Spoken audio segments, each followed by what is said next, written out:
Hello everyone, welcome back once again. So, a few days ago, I made a video about why you should not compare yourself to Chris, and I talked a lot about the mentions about whether or not if you can, if I mean, we may come together and we may collectively say Chris is not a good person. However, who are we to suddenly start deciding what counts as good or bad? And who's to say that in retrospect, Chris probably has it maybe a little bit easier in some cases than maybe we give him credit for? Whether you want to say that's justified either as to whether or not Chris has actually worked or done anything to justify what he gets is here or there, but we'll discuss that when the time comes. But I am going to say this. One of the things that astounds me whenever Chris mopes or complains on the internet is that he says this from his perspective. He doesn't represent a collective majority. He doesn't represent you, or he doesn't represent people on the spectrum when he makes certain comments about consent, because anyone who knows by looking into Chris's past will immediately turn around and say, we're not going to take the opinions of Chris when it comes to consent that seriously. Even if we were to ignore every single thing that happened or did not happen with Bob, because we don't know the full details and probably will never know what happened between him and Bob. But you've also got to consider every other instance when Chris couldn't keep his hands to himself and he was invading people's personal space.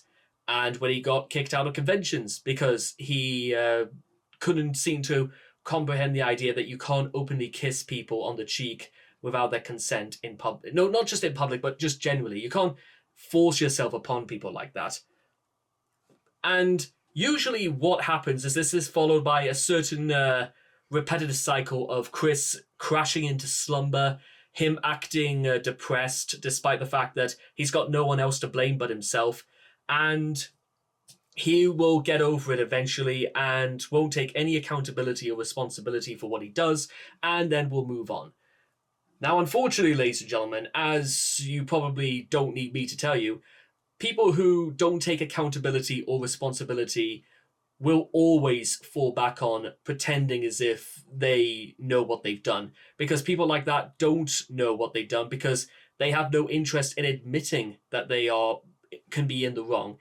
And Chris is one of those people, ladies and gentlemen, who systematically decides time and time again to refuse to take accountability and responsibility. This brings up a very, very interesting question when it comes to the ideas of Chris's sort of outlook on life as, well, we understand probably through means of some half-baked ideas of videos that Chris legitimately wants to make Sonichu a long-lasting franchise with devoted fans who all respect... it's more to respect Chris rather than his own creations. And part of the problem when it comes to the legacy that Chris will leave behind is hidden in the fact that his entire character is going to be marred in his controversies and all of his delinquencies as opposed to anything else that he's done. Some may argue, perhaps, that Chris has merely reaped what he sowed and that he's got no one else to blame but himself. And as we can all see for ourselves, the sort of people that refuse to take accountability and responsibility are prone to a lot of the mistakes that Chris has made. I previously described why Chris's issues with, the concept of being a legal guardian for children is a dangerous practice. I've also talked about why you should be aiming higher than Chris when it comes to social standing. But there are three especial evils when it comes to Chris that need explaining. The first is hunger. By a routine that is not even kept secret from those in the Kiwi Farms or the Quickie Forms or the Wikipedia, Chris's diet is incredibly lacking in nutrition. It's sincerely lacking in vitamins. And any half attempts Chris has ever made to have anything remoting fruits and vegetables, or even just water without it being saturated or condensed heavily in E's and chemicals and stuff like that, means that Chris's his natural balance is incredibly out of order, and it's prone to lead to things like diabetes and heart conditions and failures and things that will gradually wear his body down and will shorten what can only be described as an already debilitating span of life. The fact that Chris has even managed to make 42 is not bad in retrospect, but considering what Chris diets on more than anything, it's hard to assume for one instance that this is a cycle that can last forever.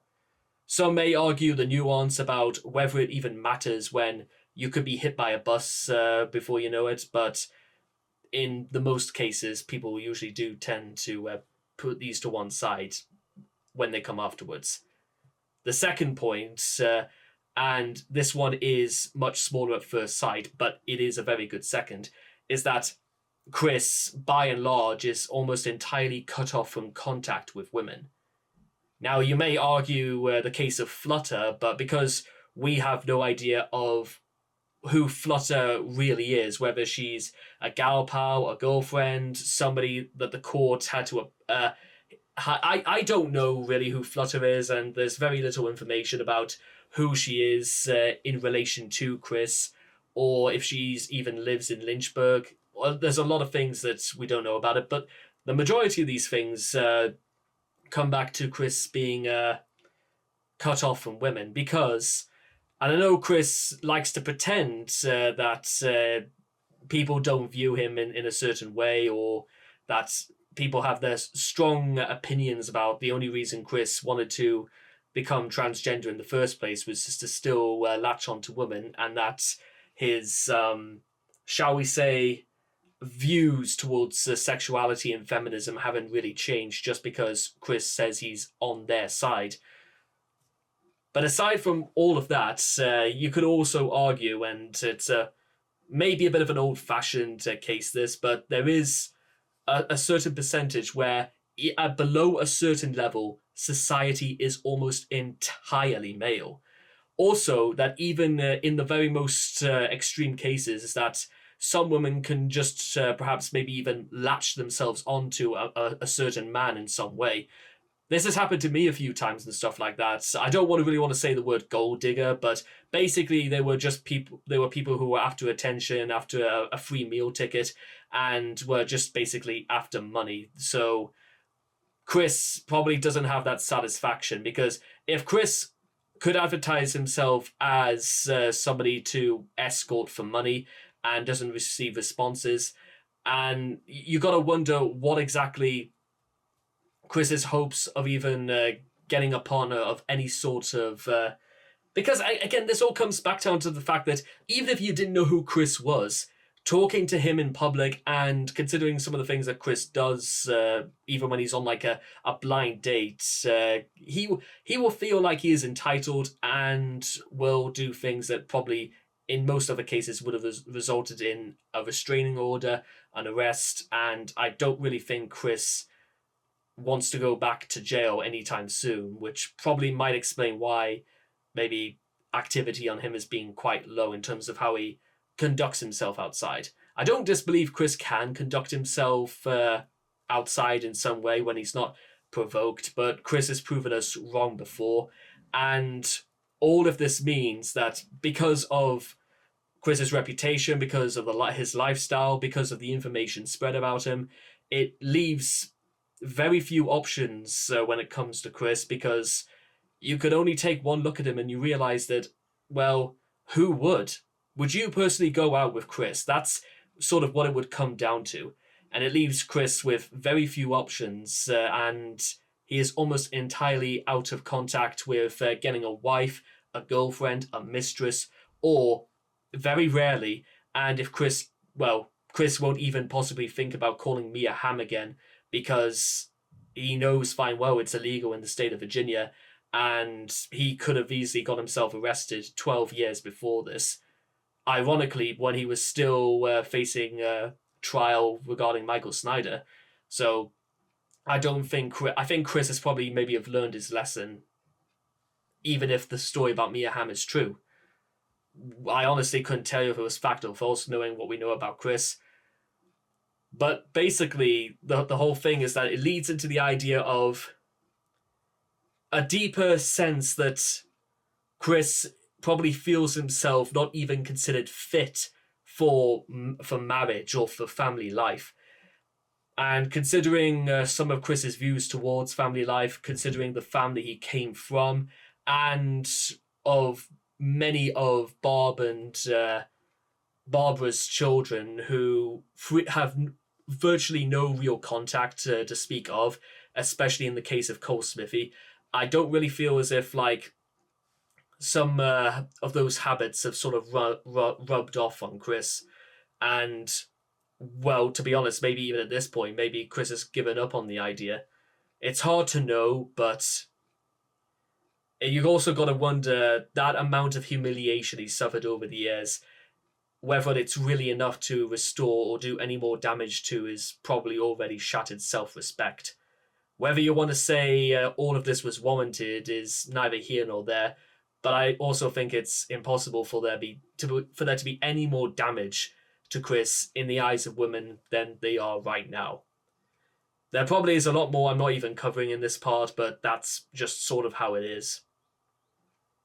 The third point is enforced idleness. By degrees, and what we know of Chris's incredibly inconsistent work patterns, almost entirely debated by the fact that Chris has no routine because he's had no real job for over 20 years, and even the stuff he got paid for, he didn't even want to fulfill until Patreon closed his shop down. It's no wonder that Chris basically curls up in defeat because he can't even force himself or even motivate himself to actually produce anything, to work on anything. He says he does, but unfortunately, Chris, I don't think the idea ever rubbed off on Chris that you are judged by your actions, not your words. Your words can have no real meaning to them whatsoever. My dad once told me a story about when my dad was like, he'd been teaching for 10 years and he recalled one kid, he was about like 10 years old, he was picking on another kid. My dad called him out on this, he apologized, he said he wouldn't do it again, and then he immediately went to bully the same kid as soon as my dad's back was turned. That's basically what I honestly think of Chris's sincerity. And I've done a few videos where I talked about Chris being one of the most insincere people I've ever come to know of, because there's no meaning, there's no like weight, there's nothing in Chris's eyes, his tone, his expression. There's nothing in anything he does that betrays anything other than, if I say it, then people will believe it. Chris would not make a good spy because he's not really that convincing. And by the way, if you want to say this is a symptom of autism, well, no. Autistic people can be very, very animated. And I'm not saying that as in Chris needs to be more animated and more expressive to be believable. But, well, in the examples I'll be showing in a few videos in a few days' time, they reveal, well, that Chris, sometimes it's better for Chris just not to say anything. Chris never caught on to the idea either of just be quiet and just work. Just do that and you'll be surprised about how much you can do. This never really seems to have rubbed off on Chris, unfortunately. Now, to be honest, there could be a lot more I could list. I mean, just to name one factor, discomfort. We know Chris's diet is extremely malnourishing, and because we know of Chris's lack of exercise, it's no wonder he might be suffering from orthopedic problems. Well, even lying in bed all day is going to have this effect sooner or later.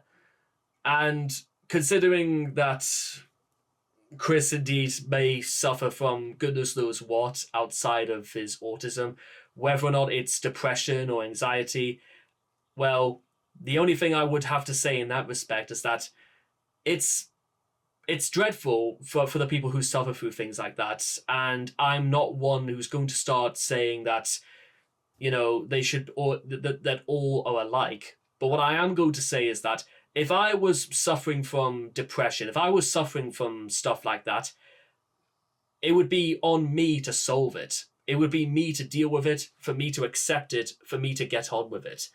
And the harsh side of reality is that, and I know this is something that Chris doesn't seem, I know Chris probably doesn't want to hear stuff like that, but sometimes it is literally, you've got to decide what you're going to do with it. It's got to be somebody's responsibility.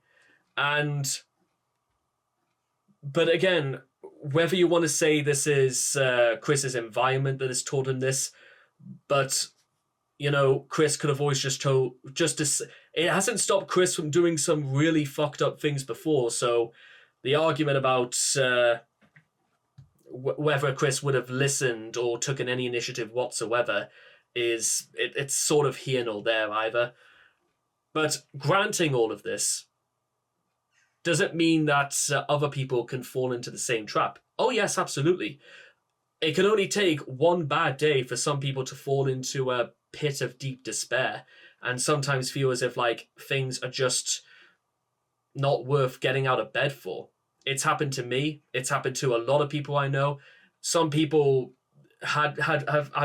some people I haven't seen for months because they fall drastically ill as a result of this. And even when they've recovered physically, mentally, they are so absolutely spent. They don't know where to go and they don't know who to turn to. And some people have completely given up the idea that there's any resources whatsoever to help them through whatever they're experiencing. I don't believe Chris has ever gone to that point of all hope is gone. And I will say that it's very commendable to Chris's spirit is that he is actually quite tenacious in some ways.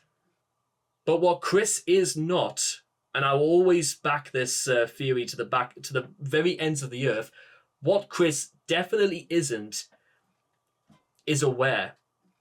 I don't think he's aware truly of how bad things look. I don't think Chris has ever been truly aware of how bad things he does make him look.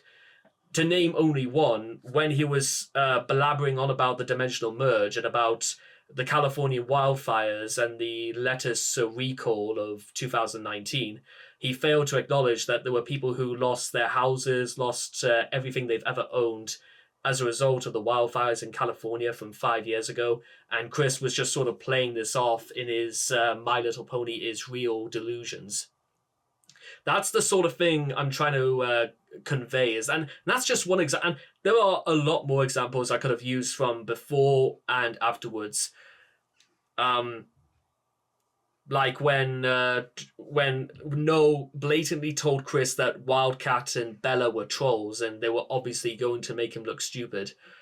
But God, I may as well just talk about that entire saga very, very soon, because it's one that I'm pretty sure we've always knew was coming, but I kind of always wanted to save that last because it's sort of almost the grand finale to the end of Christry as we know it.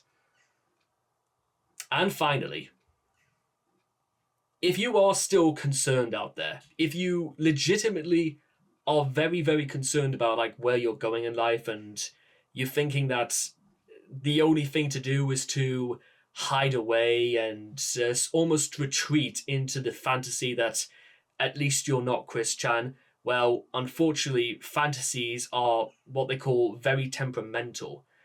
They are inhabited by a minority of one, and the real world is not going anywhere anytime soon, even if you really wanted to go away.